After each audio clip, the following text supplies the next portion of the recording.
So here I want to try to explain about the meaning of what's so-called God.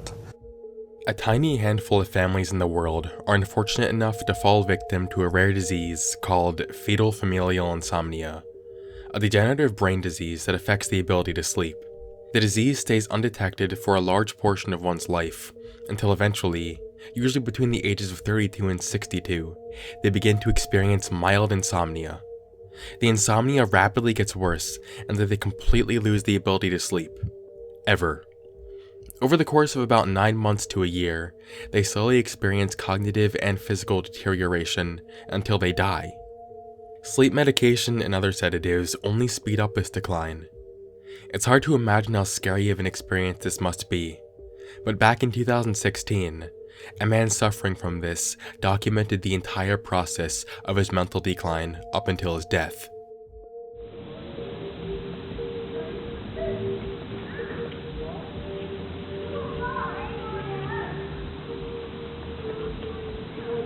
Ricard CO.AG started uploading videos to YouTube in 2013.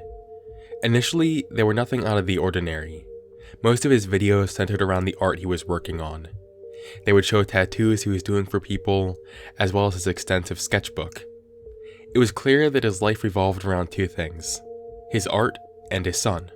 In January of 2016, his videos started taking on a very different tone. He uploaded a video titled Che Fatal Insomnia Neurotoxin-Induced CNS Seeking Neuroscience Hospital Support or Stem Cell Hope. I have not sleep. Means I have total insomnia. Sleep disability. Right now it's already 4 months. In this video, he says it has been 4 months since he slept, and he runs us through the entire story. He said in 2015, he moved to Philadelphia and found a new job there. Around the same time, he also ended up getting a UTI, which he was worried about affecting his performance at work. Because he didn't have insurance, he spoke to his boss about the situation. His boss offered him an antibiotic that he had that would clear up the UTI pretty quickly.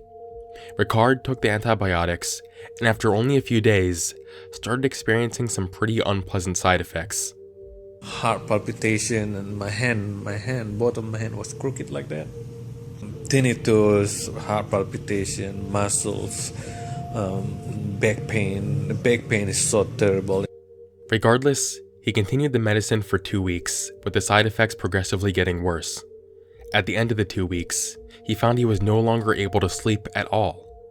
His body wanted to sleep, but his mind wouldn't let him. He finally got around to seeing a doctor at this time, and he was prescribed sedative drugs to help. All these were able to do were to help him sleep for 2 hours a night with extreme nightmares. When he describes what it feels like whenever he tries to sleep, he describes it as a painful experience. So when my body tired, they say my body asking my system to sleep. The activity of the brain is never calmed down. It's been 4 months since my brain is active. It never sleep. It never want to go down. But there is a feedback. There is a really painful feedback, physical feedback and neuron feedback on my back, around my spinal cord. He says he is so desperate for sleep that he would gladly sacrifice both of his legs for even just 3 hours of sleep a night. He acknowledges that he is going to die soon, but he says he wants doctors to look into his condition for research purposes. He ends the video calling out for help and leaving his contact information in the description. Help me. I'll put my number down here in the information and my email. Whoever you are. Thank you. What initially comes off as odd about this is that his condition isn't actually fatal familial insomnia, since it doesn't run in his family, yet the symptoms are still practically identical. The onset, however, seemed to have been caused by the antibiotic he was taking. Later on in his videos, we get more useful information about this. Throughout the course of his videos, he demonstrates the physical toll this condition has taken on his body. At first, he reports an awful burning sensation in his spine, as well as losing the ability to walk very well, and the sedatives he is taking are slowly becoming less effective. Later on, he goes to show how he starts shaking and the dead skin cells on his face resulting from his cells dying. The most noticeable effect we can see through these videos, however, is the cognitive decline. The first becomes apparent in his video titled Conspiracy Theory Fact, where he goes on rambling about the nature of conspiracy theories, but most of what he's saying really doesn't make any sense. Conspiracy theory has never been a theory. It's a practice. So the word that created by the system or the sentence then become conspiracy theory is itself, it's a conspiracy to make people think that it is a theory. In later videos, he shows us exactly what happens every time he attempts to sleep.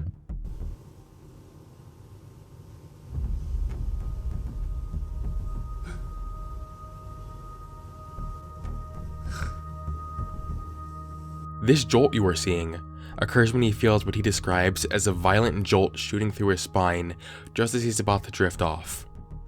Eventually, the condition becomes so bad that he becomes completely bedridden. In one of his videos, he reveals the name of the antibiotic he was taking that caused all of this. It's called ciprofloxacin. We'll talk more in depth about this antibiotic later.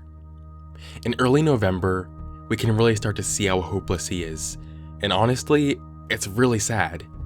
He talks about how he can no longer even get out of bed because of how debilitated he is, and the pain is so bad that he often contemplates suicide. I'm giving up already. I'm already giving up now. It's just I cannot do it. I cannot kill myself. I'm not good with killing myself. If I do, I'm already done. It's really hard hearing him talk about how much he misses his son. As time passes, he posts more videos of the normal stuff, art, rants, and videos of him trying to sleep, when eventually, he uploads a lengthy video that seems to be addressed to his neurologist. Ricard's Facebook page sheds more light on what this is all about.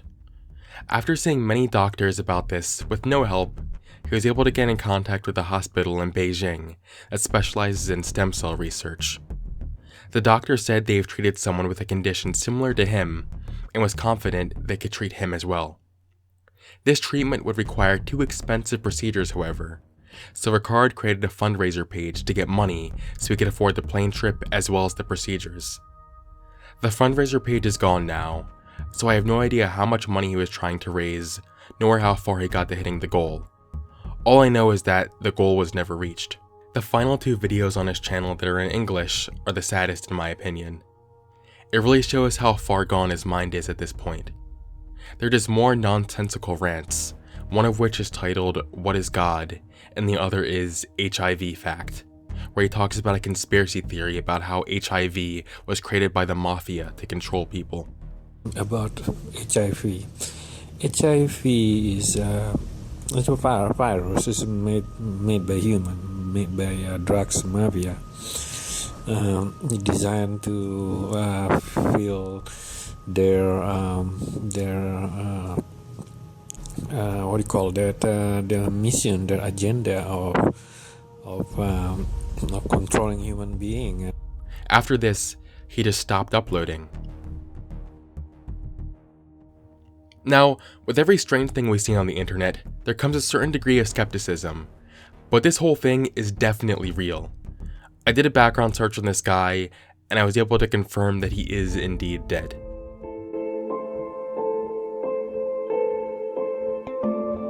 One of the most puzzling things about this specific case is how his condition seemed to be entirely caused by an antibiotic that he was taking. I was really skeptical about this at first, but upon further research, the reality behind this is eerie. Ricard says that he was taking an antibiotic called ciprofloxacin before his symptoms began. Ciprofloxacin is under a class of antibiotics called fluoroquinolones, which are typically used to treat things like respiratory infections and UTIs. What's alarming, however, is that for over a decade now, the FDA has been issuing warnings about these antibiotics, cautioning that they can cause permanent nerve damage and peripheral neuropathy. More on that later. Because of the risk involved with these drugs, they are really only supposed to be used as an absolute last resort. Many people feel that doctors prescribe these way too freely, and for that reason, a lot of people experience very horrible side effects completely unnecessarily. Some of the most common side effects people report are tendon ruptures, organ damage, and even paralysis. Becoming permanently debilitated by fluoroquinolones is so common that there's actually a term for when this happens. It's called being floxed. One notable case of this was a man named Mateo Rojas, who was prescribed ciprofloxacin in 2017 to treat a UTI. Shortly after taking this, he started suffering from severe tendinitis. It got so bad that he actually experienced his tendons rupturing multiple times, which landed him in a wheelchair. The side effects only got worse, causing him to experience psychosis, extreme memory loss, and even blindness. To this day, he is still dealing with all of this. It practically ruined his life. Rojas is only one of the many people experiencing permanent side effects from this class of antibiotics. More than 60,000 people have complained to the FDA about experiencing similar side effects. All of these people say they were never properly informed of the risks when they were prescribed it, and if they knew, they'd have never taken it in the first place. It's unbelievable this stuff hasn't been banned yet. I believe that what Ricard was experiencing was peripheral neuropathy caused by the ciprofloxacin. Peripheral neuropathy is damage to the nerves that send information from the brain and spinal cord to the rest of the body. Symptoms of this usually begin rapidly within a few days of starting ciprofloxacin, which is exactly what Ricard reported. And the specific starting symptoms reported are also very similar, including numbness, tingling, and burning in the spine. We all know how awful it feels to miss even a single night of sleep. I can't even begin to imagine how torturous it must be to go an entire year without sleeping. This seems like a truly horrible way to go, and I find it really alarming that fluoroquinolones aren't getting more attention for the unnecessary harm they are causing people. Thank you for watching, and I will see you on the flip side.